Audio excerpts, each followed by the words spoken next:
Hi everyone, welcome to the Tobacco Group. This team consists of 3 members, Caitlin, which is myself, Thaddeus, and Yusuf. So let's start with today's lecture. Tobacco was discovered by Mesoamerican and South American natives. They used it as a painkiller for medicinal purposes. The local natives believed that tobacco was a gift from their creator, or God, because it helped them during tough times, talked about in the next slide. When Christopher Columbus came in search of land, he was offered a gift of some dry leaves of tobacco which he had no clue about, so he just threw it overboard on a ship.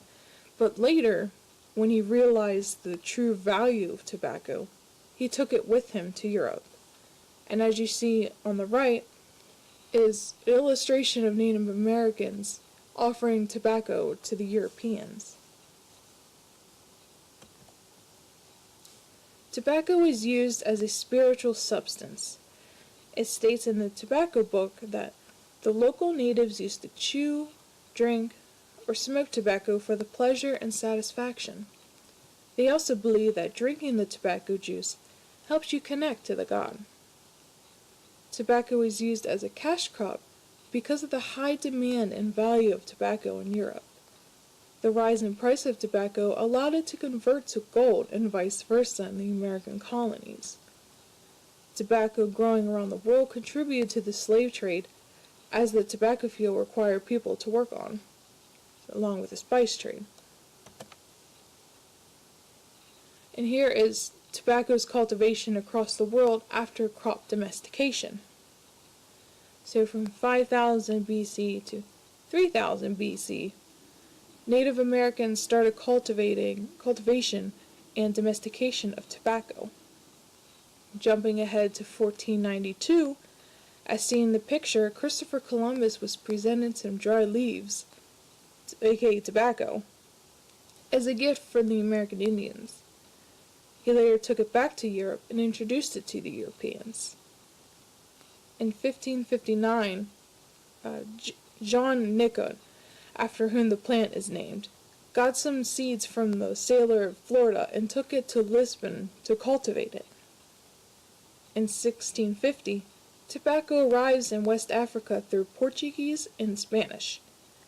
They start cultivating crops because of the abundant amount of land and plantation workers available. In 1760, Pierre Lorillard made a company to process tobacco products. This included processing tobacco, cigars, and snuff. His company is now the oldest tobacco company in the United States. And this is continued. In 1776, tobacco helped the finance of the Revolutionary War by being used as loans to France. From 1847 to 1900, Philip Morris established a Turkish company that sold hand-rolled cigarettes. This allowed for cigarettes to become popular in England, as soldiers were bringing them back from the war. Also during this time in America, chewing tobacco became popular in the cowboy era.